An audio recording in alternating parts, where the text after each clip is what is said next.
Hello and welcome to Beyond the Dashboard, your guide to understanding the world of key performance indicators. I'm your host, Steve Taylor, and each episode will be demystifying a new KPI, diving deep into its significance, debunking myths, and offering actionable steps for improvement. Whether you're leading a small or large MSP, or maybe just a brilliant technician looking to level up your business management skills, this is the place for you. So sit back, tune in, and get ready to go beyond the surface, beyond the complexity, and truly understand what lies beyond the dashboard.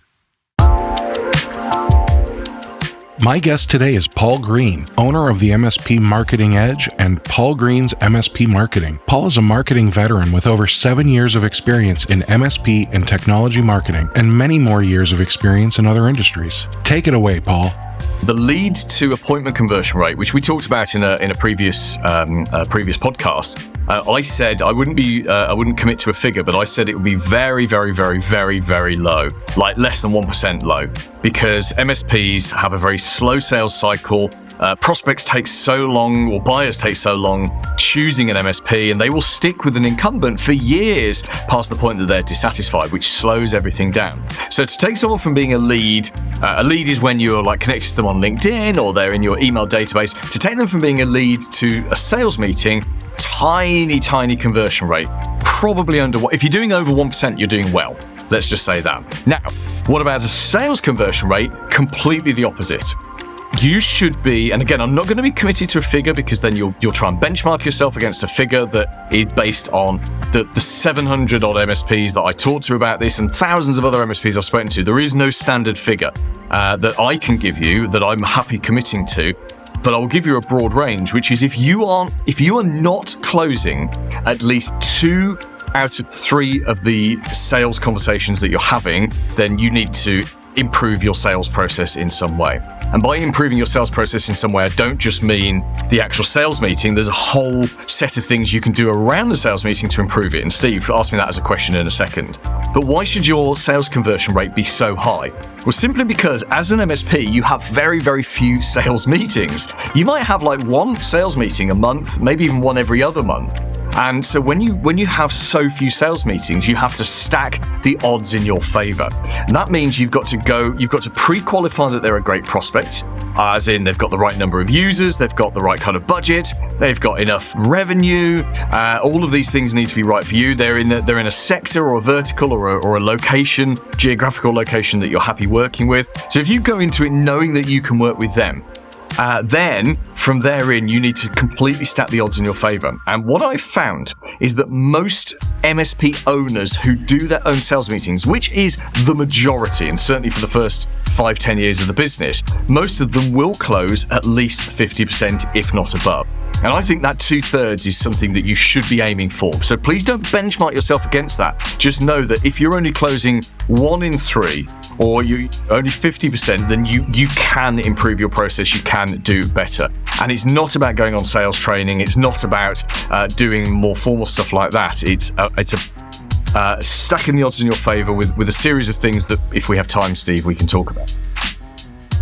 And one thing that I know I would get stuck in the past would be, I gotta build this whole automation funnel thing, right? You know, I've got to build this big, ridiculous machine before I even start prospecting. And I've learned that for the most part, that's probably the wrong way to do things. You need to, yes, have a system, but you don't need to go out and spend, hundreds or thousands a month on Keep or HubSpot or something else and build all this automation out when you don't know that your system works yet. Yep. So build a system that you can do manually and start benchmarking yourself against that system that's manual. And then once you start bringing in more revenue and can justify it, then start looking at a platform that you can start automating some of this system in. And maybe that's your PSA. I'm not going to sit here and tell you have to use GlassHive or you have to use HubSpot. The tools don't matter. They really don't. The same could be said with film, okay? And I know this is going to be a wild analogy, but hang with me for a second. Jurassic Park was a phenomenal movie. It still is a phenomenal movie. I haven't watched it in years, but I can safely say that movie was ahead of its time when it comes to the CGI dinosaurs and all the special effects, right? They did not have the same systems that we have available to us today. You, as an individual, can go out and buy a Mac Studio for $2,000. That's the one I'm using. And you can download the free DaVinci Resolve software, and you can potentially make something as good, if not better, than Jurassic Park. The tools don't matter. It's all about the systems and processes that you have in place. They didn't have all this cool technology we do now, yet they were able to make something that we can all hopefully agree was a marvel for its time. Yeah, you're absolutely right. I mean, those tools, you mentioned HubSpot, that's epic. You mentioned Keep, K-E-A-P, that's epic. There are amazing tools out there. But you're right, they're what you use when you're maturing your marketing. If I run an MSP, so I've never owned an MSP, I'm not a tech, but if I owned an MSP, if I bought one tomorrow and they were desperate for sales, here's what I would do. I would sit someone down, anybody, doesn't matter who does this, and I would buy them Sales Navigator. And you don't even need Sales Navigator. Sales Navigator is like $300 a month. But you don't even need that, but that would just accelerate the thing I want them to do. I would sit them down and I would get them to find anybody in the local area who is a business owner or manager that we could do business with. No overthinking it other than that, just connect people. And the easy way to do that actually is to find someone else who's already connected to those people. So it might be that you have an Uber networker in your town or your city who knows everyone, and they're connected to 3,000 business owners on LinkedIn. Thank you very much, we'll have that. You then go and look at their connections and you connect to their connections. So I would have someone building up all those connections at a pace. Then I would have them finding the email addresses of all of those connections, putting those email addresses into a basic CRM. MailChimp, right? MailChimp is an incredibly powerful CRM that, and I forget the exact number, but it's something like you have 2,000 contacts for free before you start paying. Right? It's an insane tool. MailerLite, L-I-T-E, is another insane tool. Not as good as MailChimp, and currently they're having a fight against spammers, so their functionality isn't quite as good, but MailChimp is an amazing way. That tool's costing you nothing. LinkedIn connections is costing you nothing but time. Finding email addresses, you can just do it through Google. That's costing you nothing but time. And then I would have that person or someone pick up the phone and call these people. So we're connecting to people on LinkedIn, we're putting content in front of them in LinkedIn, we're sending them emails via our free MailChimp, and then we're just going to pick up the phone. It's not a sales call, it's a hi, just want to get to know you call. It's a relationship building call. And the purpose of that call is to color code that person. Are they red? Are they really happy with their incumbent MSP? Are they too small? Are they just not for us? They're red. We don't worry about them. Are they the right kind of size client, but they love their MSP? They're an amber prospect or an amber lead. Let's call them back next year. Or are they the right kind of people? They're really unhappy about a service problem they had last week. They've been meaning to look and see who's out in the market. That's green. And suddenly now we put all of our attention on that small number of greens. And if I owned an MSP and we were desperate for sales, that's what I would do. In fact, I'd get that one person doing all of those three things. That's a big ask. That's a lot of different skill sets for one person, but they're out there. You'd find that person, you wouldn't have to pay them a lot of money, and I would get them doing that. It's 5 days a week, 51 weeks a year. They can have Christmas or maybe just Thanksgiving off. And just hitting LinkedIn, hitting email, hitting the phones, and we would book more sales appointments because their job is appointment setting, right? They're not doing the sales appointment. That's my job as the owner, as your job as the owner, but they're doing that appointment setting. So yeah, you can ramp these things up, and you're absolutely right, Steve. You don't need the fancy tools to do it, but you do need to do some activity. Now what I've just talked about there isn't sustainable, right? You couldn't that's not a great system that you'd keep going in that format for years. The system itself is good, but you would bring in automation, you'd bring in a CRM, you'd bring in some of those tools, but only, as you say, Steve, once you've actually proven that works. That's fantastic advice, Paul. Well, there is just one thing, which is something I talked about earlier, which was ways to improve your sales conversion rate. So if you can give me 90 seconds, let me very briefly talk on that. what happens in the sales meeting? Yes, you can get sales training. There are some great sales trainers out there in the MSP space, and it's certainly worth doing that if you're not a naturally comfortable. No, hang on, let me back up on that. No one is naturally comfortable in sales when they're the business owner, but as the business owner, you talk with passion. You sit there with someone and they tell you about their technology problems, and you think, I can help, because you know you can fix their problems, and you know you can make their life better, and that's why you sell, right? So sometimes putting a sales process on top of that can smother that. Something you have to be very aware of. So if you're okay in sales meetings and you're not too worried about that, just go with that for now. But what you can do is improve the stuff around the sales meetings. For example, there's something called persuasion, where you persuade someone before you ask them to do something. So you can this comes from a book by a very famous psychology professor called Dr. Robert Cialdini. He deals a lot with the psychology of marketing. He wrote a book called Influence back in 1984, which is epic. He then wrote a follow-up called Persuasion about 10 years ago. Too long, too waffly, not a great read. So don't bother reading Persuasion, just here's the 10-second version of it. Persuasion is you influence what someone's going to do before they do it. For example, before you meet someone for a sales meeting, you send them some social proof. So social proof is things like case studies and testimonials, reviews. So what if you sent them a case study booklet? It's literally a written booklet featuring a case study of one of your clients or a number of your clients, and you send it to them. It's like an 8-page book for them to read, and you send it to them with a note saying, hey, looking forward to meeting you a week on Tuesday.